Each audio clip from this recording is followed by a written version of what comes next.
পৃথিবীর 3 নম্বর ধনী ব্যক্তি ওয়ারেন বাফেট, 1 নম্বর ধনী ব্যক্তি ইলন মাস্ক। ওকে, বুঝলাম, ঠিক আছে, এরা ধনী ব্যক্তি। এরা বলছিল কি যে আপনারা আমাদের কাছ থেকে যা কিছু সম্পদ আছে সব কিছু কেড়ে নেন এবং আমাদেরকে 5 বছর টাইম দেন, এখন আমাদের যত সম্পদ রয়েছে সব কিছু আবার আমরা ফিরে আনতে পারব। মানে তাদের কাছ থেকে আপনি সব সম্পত্তি কেড়ে নেবেন, তাকে শুধু খালি হাতে ছেড়ে দিবেন, ব্যাস 5 বছর পরে দেখবেন আবার সেই আগের অবস্থানেই তারা ফিরে গেছে। কিভাবে সম্ভব এটা? তাদের ভিতরে কি এমন আছে যে তারা এত কনফিডেন্সের সাথে এটা বলতে পারলো? পৃথিবীর 3 নম্বর ধনী ব্যক্তি ওয়ারেন বাফেট, তিনি এক সময় মোটর সাইকেলের যে চাক্কাগুলো আছে না, এগুলো কুড়াইতো ভাই, কুড়ায় কুড়ায় বিক্রি করতো টোকাইদের মতো। তিনি কিন্তু এখন পৃথিবীর 3 নম্বর ধনী ব্যক্তি ওয়ারেন বাফেট।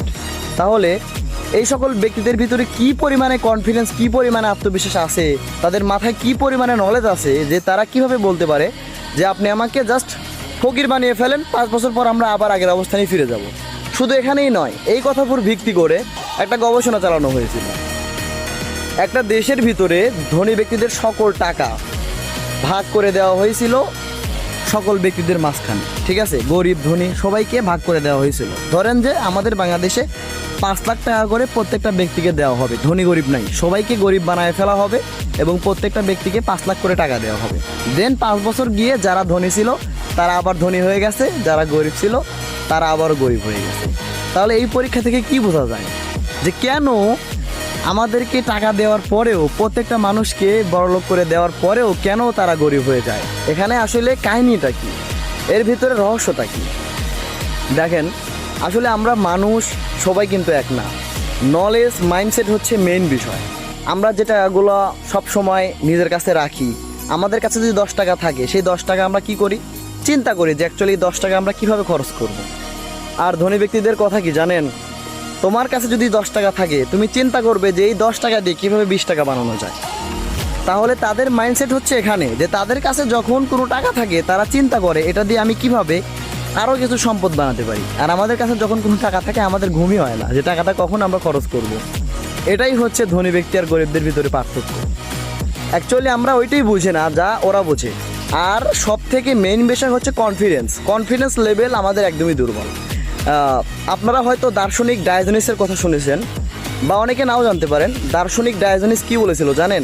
একটা ছোট্ট বাচ্চা ওই নদীর ধারে গিয়ে হাত দিয়ে পানি তুলে খাচ্ছে নদীতে গিয়ে।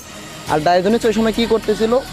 ওই ছোট্ট একটা পাত্র নিয়ে করতেছিল, ওই পানি খাইতেছিল।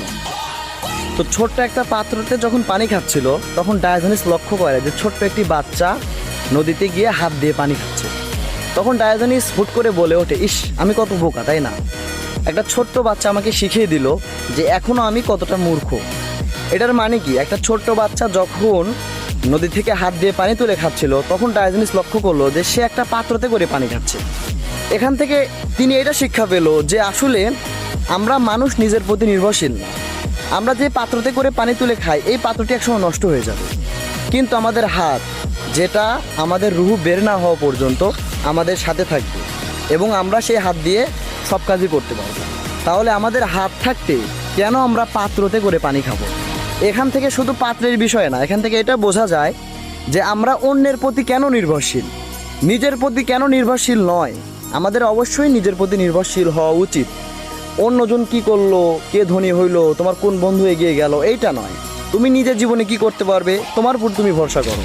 নিজের আত্মবিশ্বাস, নিজের কনফিডেন্সই হচ্ছে মেইন।